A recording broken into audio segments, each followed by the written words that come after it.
अस्सलामुअलैकुम dear students, welcome back to Green Crystal. आज मैं आपके साथ बाब 3 धाते और गैर धाते, मेटल्स एंड नॉन मेटल्स, ये चैप्टर के जो है इम्पॉर्टेंट सवालात के साथ हूँ। ये वीडियो कल के वीडियो का जो है कंटिन्यूएशन है, passing package 10th standard science का। ओके, तो सबसे पहले हम देखेंगे कि कौन कौन से सवालात, मैंने यहाँ पर पूरे सवालात नोट कर रखे हैं जवाबात के साथ, मैं आपको एक्सप्लेन भी करती जाऊँगी। सबसे पहला सवाल है, धातुओं की तबी खुसूसियात क्या हैं? Physical properties of metals. Okay, हम जानते हैं ना कि धातें चमकदार सतह रखती हैं, धातें सख्त होती हैं, उसके बाद जो है ये वर्क पजेर होती हैं, मतलब कि इसको पतली चादरों में, पतली शीट्स में जो है तब्दील किया जा सकता है। और ये तार पजेर होती हैं। तार पजेर मतलब इसको है ना पतली वायर्स में हम तब्दील कर सकते हैं, ये तारों में तब्दील की जा सकती है। 4 हो गए, 4 हो गए खुसूसियात। उसके बाद है धातें हरारत की अच्छी मौसिल हैं। ओके, ये 5th खुसूसियात है। और उसके बाद धातें जो है बिजली की भी अच्छी मौसिल हैं। धातुओं का नुक्ते गुदाख जो है बहुत ज़्यादा होता है और धातें मुसव्वित होती हैं। मुसव्वित है मतलब आवाज़ पैदा करती हैं। ये टोटल 8 खुसूसियात हैं।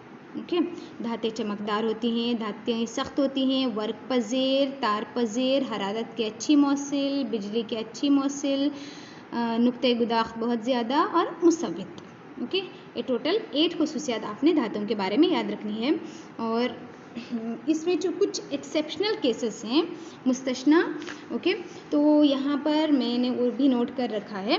देखिए, अभी नॉर्मली हमारा क्या है कि धातें जो है सख्त होती है, लेकिन सोडियम और पोटेशियम और लिथियम ये ऐसी धातें हैं जो कि नर्म होती हैं।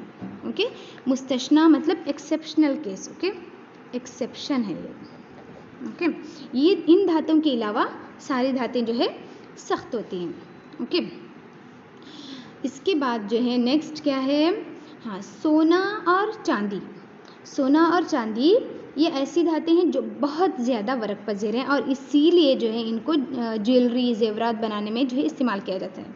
बाकी धातुओं के मुकाबले में सोना और चांदी को जो है हम बहुत पतली शीट्स में चेंज कर सकते हैं, इस वजह से इसको क्या है जेवरात बनाने में इस्तेमाल किया जा सकता है। ये सवाल भी अक्सर पूछा जाता है कि सोना और चांदी को जेवरात बनाने के लिए क्यों इस्तेमाल किया जाता है? क्योंकि ये बाकी धातुओं के मुकाबले में ज़्यादा वर्क पजेर हैं। ओके, सिर्फ 1 मार्क्स का सवाल ऐसे भी पूछा जा सकता है। और उसका और नेक्स्ट एक्सेप्शनल केस है, सोना जो है बहुत ज़्यादा तार पजेर है चांदी से भी। ओके, सोना क्या है, चांदी से भी ज़्यादा तार पजेर है। तो सबसे ज़्यादा तार पजेर गैस धात कौन सी है? सोना। और ओके, चांदी और तांबा जो है हरारत के बेहतरीन मौसिल हैं। इसके अलावा लीड और मर्क्यूरी जो है हरारत के कमज़ोर तरीन मौसिल हैं। तो वो धातें कौन सी है जो हरारत के बेहतरीन मौसिल हैं? चांदी और तांबा। और वो धातें कौन सी हैं जो हरारत की कमज़ोर तरीन मौसिल है? वो है लीड और मर्क्यूरी।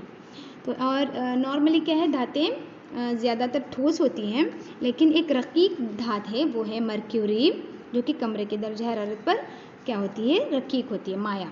ओके, माया भी नहीं, थोड़ा सा ओके रकीक स्टेट में रहती है। ये हो गए एक्सेप्शनल केस। इसके अलावा जो है नेक्स्ट आप देखें यहाँ पर गैर धातुओं के तबी खुसूसियात, नॉन मेटल्स के। ओके, तो नॉन मेटल्स जो है ये गैर धातें अमूमन क्या होती है, ठोस या गैसी हालत में पाई जाती है। नॉर्मली क्या होती है, ठोस होती हैं या गैसी हालत में होती हैं। गैर धातें की हरारत की और बिजली की अच्छी मौसिल नहीं होती। ओके, धातें क्या हैं, हरारत और बिजली की अच्छी मौसिल होती हैं, लेकिन गैर धातें क्या हैं, हरारत और बिजली की अच्छी मौसिल नहीं होती। ये मुसव्वित नहीं होती, ये आवाज़ भी नहीं करती, टोटल पूरा अपोजिट है। ओके, धातुओं का गैर धातुओं और गैर धातुओं का अगर हम देखें, ये आवाज़ नहीं करती, वो आवाज़ करती हैं। ये वर्क पजेरी और तार पजेरी की खुसूसियात नहीं रखती, लेकिन वो रखती हैं। ये नॉर्मली ठोस होती हैं और या फिर गैस होती है। ओके, और ये क्या है, ये हरारत और बिजली की अच्छी मौसिल नहीं है, लेकिन वो हैं। ओके, अब यहाँ पर देखो, नॉर्मली क्या है, धातें चमकदार होती है ना। आयोडीन जो कि गैर धात है, लेकिन ये फिर भी एक चमकदार धात है। चमकदार गैर धात है। ओके, एक्सेप्शनल केस हैं इसके। ग्रेफाइट जो है बिजली का अच्छा मौसिल है। नॉर्मली गैर धातें बिजली की मौसिल नहीं होती हैं, लेकिन ग्रेफाइट बिजली का मौसिल है। Exceptional case. हीरा जो कार्बन का बहरूप है। ओके, हीरा क्या है? कार्बन का एक बहरूप है। ये फितरतन बहुत सख्त होता है। नॉर्मली अभी हम ये सख्त होना क्या है? धातुओं की खुसूसियत है। हीरा जो कि कार्बन का बहरूप है, कार्बन एक गैर धात है, ये फितरतन बहुत सख्त होता है। ब्रोमीन एक रकीक गैर धात है। गैर धातें अमूमन ठोस या गैस होती है ना, लेकिन ब्रोमीन क्या है? रकीक हालत में होती है। ओके, ये एक्सेप्शनल केस धातों में भी है, गैर धातों में भी है। ओके, ये इतना हो गया धातों की तिबी खुसूसियात और गैर धातों की तिबी खुसूसियात। नेक्स्ट ये देखें, थर्ड क्वेश्चन, क्या होता है जब धातें तामुल करती है? तो तामुलात जो है धातों के या अलग अलग चीज़ों से पूछे जा सकते हैं, जैसे कि हवा से, पानी से, तेज़ाब के साथ, दूसरी धातों के साथ वगैरह, दूसरी धातों के महलूल के साथ। ओके, दूसरी धातों के नमकों के महलूल के साथ या नमकों के साथ। ओके, ये भी होता है। तो सबसे पहले हम देखेंगे हवा के साथ। तो धातों का हवा के साथ तामुल, तो ये सारे क्वेश्चंस है ना एक साथ, ज़रूरी नहीं कि एक साथ पूछे जाएं। 2-2 मार्क्स के लिए या तो हवा के साथ तामुल, या तो पानी के साथ, या तो तेज़ाब के साथ, या तो दूसरी धातुओं के नमकों के साथ, ऐसे पूछा जा सकता है। आपको सारी चीज़ें विद एग्जाम्पल, मिसाल के साथ आपने याद रखनी। तो यहाँ पर देखिए धातुओं का हवा के साथ तामुल। तो हवा के साथ तामुल करते वक्त धातें ऑक्सीजन के साथ तामुल करके, हवा यानी ऑक्सीजन के साथ तामुल करके क्या बनाती है? धाती ऑक्साइड बनाती है। धात प्लस ऑक्सीजन धाती ऑक्साइड। अगर आप इस तरह से याद रखोगे ना तो आपको पढ़ने में भी आसानी होती है। धातें हवा के साथ तामुल करके धाती ऑक्साइड बनाती हैं, या फिर धातें ऑक्सीजन के साथ तामुल करके धाती ऑक्साइड बनाती हैं। इसको ही आप जुमले के तौर पर याद रखेंगे ना तो बहुत आसान होता है। तो यहाँ पर मिसाल देखिए, कॉपर जब ऑक्सीजन के साथ तामुल करता है तो कॉपर ऑक्साइड बनाता है, और एल्यूमिनियम जब ऑक्सीजन के साथ तामुल करता है तो एल्यूमिनियम ऑक्साइड बनाता है। तो ये हो गया हवा के साथ तामुल। अब नेक्स्ट देखिए धातुओं का पानी के साथ तामुल। धातें पानी से तामुल करके धाती ऑक्साइड और हाइड्रोजन गैस बनाती है। वो धाती ऑक्साइड जो पानी में हल पजीर होते हैं उसमें तहलील होकर मज़ीद धाती हाइड्रोक्साइड बनाते हैं। सबसे पहले क्या होता है? धातें जो है पानी के साथ तामुल करती हैं और धाती ऑक्साइड बनाती हैं। ओके, और क्या होता है? हाइड्रोजन खारिज होते हैं। कुछ धाती ऑक्साइड क्या है? जो पानी में हल पजीर होते हैं। वो धाती ऑक्साइड जो पानी में हल पजीर होते हैं वो पानी के साथ तामुल करके धाती हाइड्रोक्साइड बनाते हैं।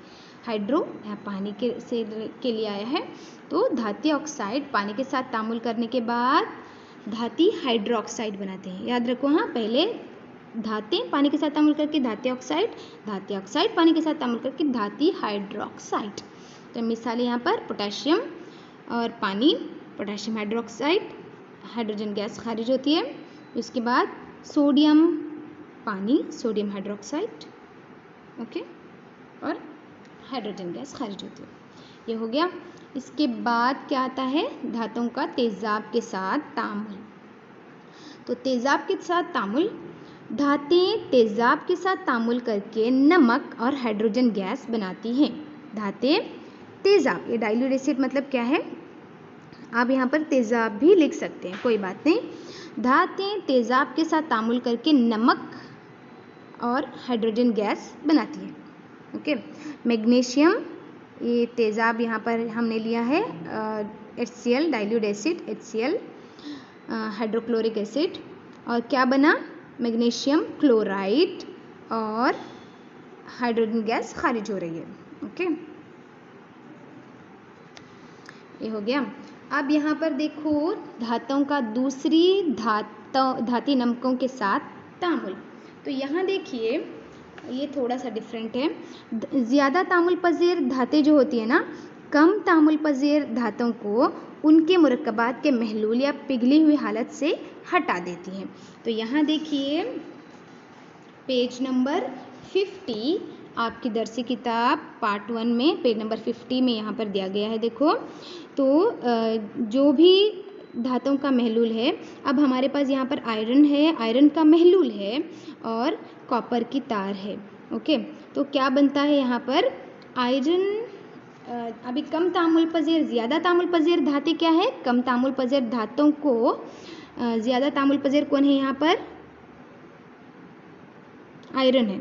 ओके, कम तामुल पजेर धातुओं को क्या करते हैं, उनके मुरक्कबात के महलूल या पिघली हुई हालत जो भी होती है ना, कॉपर सल्फेट का महलूल यहाँ पर दिया गया है, तो उससे हटाकर जो है अपनी मतलब जो ज़्यादा तामुल पजेर होता है वो अपना काम कर दिखाता है। तो यहाँ पर तामुल पजेरी की ये जो टेबल है ना पेज नंबर 51 पे, ये देखिए, ये आपने अच्छी तरह से याद रखनी है। सबसे ज़्यादा तामुल पजेर कौन है, potassium, sodium, calcium, magnesium, aluminium, zinc, लोहा, उसके बाद जो है लीड और हाइड्रोजन, कॉपर, मर्क्यूरी, सोना, चांदी सोना। ओके, तो ये तामुल पजेरी की घटती हुई शरह है। तो सबसे ज़्यादा तामुल पजेर पोटेशियम है, सबसे कम तामुल पजेर जो है सोना है। और यहाँ पर देखिए लोहा और अगर हम कॉपर को लें तो लोहा जो है कॉपर से ज़्यादा तामुल पजेर है। अगर हमारे पास एक धातु है जो कि लोहा, ओके, हमारे पास लोहे की कील है यहाँ पर और कॉपर सल्फेट का महलूल है, तो कॉपर सल्फेट के महलूल से, ओके, अब यहाँ पर मैंने जो लिखा है ना धातु ए और धातु बी का नमकी महलूल, अगर हम धातु ए को अगर हम लोहा लेंगे और धातु बी को जो है कॉपर सल्फेट का महलूल CuSO4, ओके, का महलूल लेंगे, तो क्या बनता है यहाँ पर, ये जो है फेरस सल्फेट बनाकर कॉपर को खारिज करता है। ओके, फेरस सल्फेट बनाता है, आयरन सल्फेट बनाता है, लोहे का सल्फेट बनाता है और कॉपर को धातु बी जो है अलग से खारिज होती है। क्यों, क्योंकि रीज़न क्या है यहाँ पर, धातु ए जो है धातु बी से ज़्यादा तामुल पजेर है। धातु ए हम यहाँ पर एज एन एग्जाम्पल हम यहाँ पर ले सकते हैं लोहा और धातु बी हम ले सकते हैं कॉपर सल्फेट। आप ये डायग्राम अच्छी तरह से स्टडी कीजिए और ये जो टेबल यहाँ पर दी गई है ना घटती हुई शरह की, ये भी आप अच्छी तरह से स्टडी कीजिए। आपको इसके मुतालिक कोई भी सवाल आए आप आसानी से लिख सकोगे। ओके, ये हो गया। नेक्स्ट क्वेश्चन क्या है, क्वेश्चन नंबर 4, एम्फोटेरिक ऑक्साइड क्या है। तो ऐसे धात्विक ऑक्साइड जिनका रवैया तेजाबी और असासी ऑक्साइड के साथ एक जैसा होता है ना, उनको हम कहते हैं एम्फोटेरिक ऑक्साइड। एम्फो है ना, ये क्या है, दो चीज़ों के साथ एक जैसे खुसूसियात रखने वाली चीज़ों को एम्फीबियन जैसे हम कहते हैं ना। एम्फीबियन वो जानवर हैं जो पानी और ज़मीन दोनों जगह पर रह सकते हैं। तो इसी तरह ऐसे धात्विक ऑक्साइड जिनका रवैया तेजाबी और असासी, तेजाबी ऑक्साइड और असासी ऑक्साइड दोनों के साथ जो है एक जैसा रवैया हो, तो हम ऐसे धात्विक ऑक्साइड को हम क्या कहते हैं, amphoteric oxide.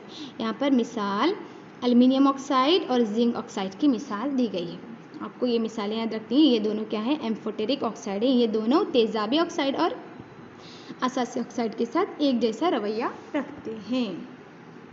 Okay, next question है, सोडियम और पोटेशियम को जो है कैसे रखा जाता है, क्यों। हम जानते हैं ना कि सोडियम और पोटेशियम को केरोसिन में रखा जाता है। तो अब यहाँ पर ऐसे पूछें कि नॉर्मली अक्सर ये सवाल ऐसे पूछा जाता है कि सोडियम और पोटेशियम को, सोडियम को जो है केरोसिन में क्यों रखा जाता है, ऐसे पूछा जाता है। लेकिन यहाँ पर क्या पूछा गया है कि सोडियम और पोटेशियम को कैसे रखा जाता है और क्यों। तो ये हमने एक्सप्लेन करना है कि सोडियम और पोटेशियम बहुत ज़्यादा तामुल पजेर धातु हैं। हम जानते हैं ना, देखो तामुल पजेरी की शरह में ये सबसे ऊपर है, पोटेशियम और सोडियम, है ना। तो ये ऑक्सीजन, कार्बन डाइऑक्साइड और हवा में मौजूद नमी के साथ काफ़ी तेज़ी के साथ तामुल करती हैं, इतनी तेज़ी के साथ कि ये आग पकड़ लेती हैं। इस शदीद तामुल की रोकथाम के लिए सोडियम और पोटेशियम को क्या किया जाता है, मिट्टी के तेल यानी केरोसिन जो होता है ना उसमें डुबोकर रखा जाता है, क्योंकि ये केरोसिन के साथ तामुल नहीं करती। ओके, बहुत ही आसान सा जवाब है। सोडियम और पोटेशियम बहुत ज़्यादा तामुल पजेर हैं। ये ऑक्सीजन, कार्बन डाइऑक्साइड और हवा में मौजूद जो नमी होती है ना उसके साथ भी तामुल करते हैं और आग पकड़ लेती हैं। इस तामुल की रोकने के लिए सोडियम और पोटेशियम को मिट्टी के तेल में रखा जाता है। 3 पॉइंट्स आपने याद रखना है। ओके, क्योंकि मिट्टी के तेल के साथ ये तामुल नहीं करती। अगला सवाल है, जब सोडियम और पोटेशियम को पानी में मिलाया जाता है तो खारिज होने वाली हाइड्रोजन गैस आग पकड़ लेती है, लेकिन जब कैल्शियम और मैग्नीशियम को पानी में मिलाया जाता है तो खारिज होने वाली गैस आग नहीं पकड़ती बल्कि धातें पानी में तैरने लगती है। क्यों? ओके, अब सबसे पहले हम यहाँ देखेंगे सोडियम और पोटेशियम के बाद जो है ये दोनों बहुत ज़्यादा तामुल पज़ेर, नेक्स्ट तामुल पज़ेर कैल्शियम मैग्नीशियम आते हैं। ओके, तो सोडियम और पोटेशियम जो है पानी के साथ काफ़ी तेज़ी से तामुल करके अपने ऑक्साइड और हाइड्रोजन गैस बनाते हैं। खारिज होने वाली हाइड्रोजन गैस जो है जलने का मतलब खारिज होने वाली हरारत जो है हाइड्रोजन गैस के जलने का सबब बनती है। बहुत तेज़ी के साथ तामुल होता है ना, तो हरारत खारिज होती है। हरारत जब खारिज होती है तो क्या होता है, हाइड्रोजन गैस जल जाती है, तो इस वजह से आग लगती है पानी में। और लेकिन जब कैल्शियम और मैग्नीशियम को पानी के साथ तामुल करते हैं तो खारिज होने वाली हरारत जो है हाइड्रोजन गैस को जलाने के लिए काफ़ी नहीं होती है। यहाँ पर बहुत ज़्यादा हरारत खारिज होती है, इस वजह से हाइड्रोजन गैस जलती है। लेकिन जब कैल्शियम और मैग्नीशियम का तामुल होता है तो खारिज होने वाली हरारत हाइड्रोजन गैस को जलाने के लिए क्या होती है, काफ़ी नहीं होती है। इसलिए हाइड्रोजन गैस मतलब क्या होते हैं, हाइड्रोजन के जो बबल्स होते हैं ना गैस के, वो धातों से चिपक जाते हैं और इस चिपकने से जो है धात पानी पर तैरने लगती है। ओके, आप अगर मैग्नीशियम रिबन लेंगे और उसको पानी में डालेंगे तो आप मैग्नीशियम रिबन को पानी में ऐसे ही तैरता हुआ देखोगे ऊपर ऊपर। ओके, इसके बाद अगला सवाल क्या है, सोडियम और क्लोरीन के दरमियान सोडियम क्लोराइड बनने के लिए जो बॉन्ड बनता है, सोडियम और क्लोरीन के दरमियान सोडियम क्लोराइड यानी Cl बनने के लिए जो बॉन्ड बनता है ना, उसका नाम बताना है और उस बॉन्ड के बनने के अमल की वजाहत करनी है। कौन सा बॉन्ड बनता है यहाँ पर, आयनी बॉन्ड। आपने ये नाम याद रखना है, आयोनिक बॉन्ड, आयनी बॉन्ड। तो सोडियम का जो है हम जानते हैं उसका एटमी अदद 11 है और इसकी इलेक्ट्रॉनिक तकसीम है 2,8,1 के एल एम, के शेल में 2 इलेक्ट्रॉन, एल शेल में 8 और एम शेल में 1 इलेक्ट्रॉन। तो सोडियम के बाहरी खोल में जो है सिर्फ 1 इलेक्ट्रॉन है।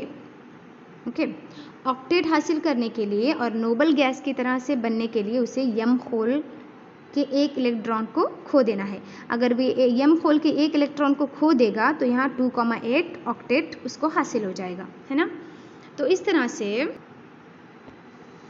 अब यहाँ पर देखो कि सोडियम एटम के न्यूक्लियस में अभी भी 11 प्रोटॉन हैं, लेकिन इलेक्ट्रॉनों की तादाद 10 हो गई। क्या है कि उसका यहाँ पर देखिए सोडियम का कैटायन, सोडियम जो है 2,8,1 इलेक्ट्रॉनिक कॉन्फ़िगरेशन, इलेक्ट्रॉनिक तकसीम रखता है, जो कि सोडियम प्लस बनने के लिए, कैटायन बनने के लिए 2,8 हो जाता है वो, और 1 इलेक्ट्रॉन को खारिज करता है। ये 1 इलेक्ट्रॉन जो खारिज होता है ना, तो वो वैसे ही रहता है और ये सोडियम कैटायन बन जाता है। ओके, क्यों? क्योंकि सोडियम के न्यूक्लियस में अभी भी 11 प्रोटॉन है, लेकिन उसके इलेक्ट्रॉनों की तादाद 10 हो गई है। इस वजह से ये मुस्बत चार्ज हासिल कर लेता है। ओके, ये प्लस चार्ज हासिल कर लेता है और सोडियम कैटायन बन जाता है। अभी दूसरी तरफ अगर हम क्लोरीन को देखेंगे तो उसका एटमी अदद है 17, इसकी इलेक्ट्रॉनिक तकसीम है 2,8,7। अगर सोडियम क्लोरीन के दरमियान तामुल होता है तो क्लोरीन के सबसे बाहरी खोल में कितने इलेक्ट्रॉन हैं? 7 इलेक्ट्रॉन हैं। तो इसको अपना ऑक्टेट मुकम्मल करने के लिए 1 इलेक्ट्रॉन की ज़रूरत है। जो 1 इलेक्ट्रॉन सोडियम और क्लोरीन के दरमियान अगर हम तामुल करेंगे तो सोडियम के ज़रिए खोया गया इलेक्ट्रॉन क्या होता है? क्लोरीन के हासिल कर लेता है। ओके, तो ये 1 इलेक्ट्रॉन हासिल करने के बाद क्लोरीन के ऊपर मुनफी चार्ज आ जाता है। यहाँ पर देखिए ये 1 इलेक्ट्रॉन यहाँ पर ये इसने ले लिया क्लोरीन ने और Cl- बन गया और ये क्लोराइड एनायन बन जाता है। Okay, chloride anion. ओके, मुनफी चार्ज आने के बाद वो क्लोराइड एनायन बन जाता है, क्योंकि इसके न्यूक्लियस में 17 प्रोटॉन है, लेकिन इसने एक इलेक्ट्रॉन एक्स्ट्रा हासिल कर लिया, 18 इलेक्ट्रॉन हो गया। अब क्लोराइड एनायन बन जाता है Cl-।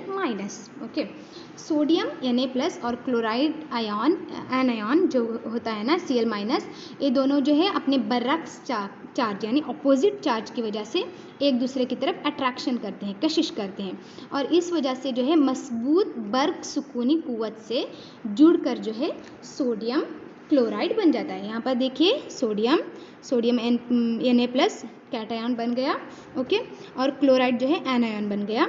अब यहाँ पर सोडियम ने अपना इलेक्ट्रॉन छोड़ा, खारिज किया, और क्लोरीन को जो है इलेक्ट्रॉन चाहिए था, उसने ले लिया, और यहाँ बन गया सोडियम क्लोराइड, ओके। तो अगला यहाँ पर इस सवाल देखो, इसी से रिलेटेड पूछा गया है। सोडियम क्लोराइड बनने के अमल में इलेक्ट्रॉन डॉट साख्त की मदद से लिखे। तो इलेक्ट्रॉन डॉट साख्त अगर पूछी जाती है तो आपने इस तरह से लिखनी है, सोडियम का एक इलेक्ट्रॉन एक्स्ट्रा है, क्लोरीन के पास एक इलेक्ट्रॉन कम है, सोडियम Na+ और Cl-, ये एक इलेक्ट्रॉन देने वाला हमेशा पॉजिटिव होता है और लेने वाला हमेशा नेगेटिव होता है, आप याद रखो, हाँ, ओके। ये हो गया। अब अगला सवाल इंशाल्लाह करती हूँ अभी कंटिन्यू।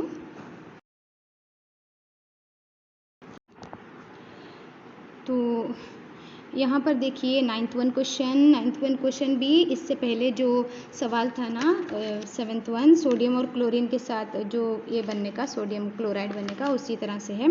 मैग्नीशियम क्लोराइड बनने के अमल की वजाहत करनी है यहाँ पर।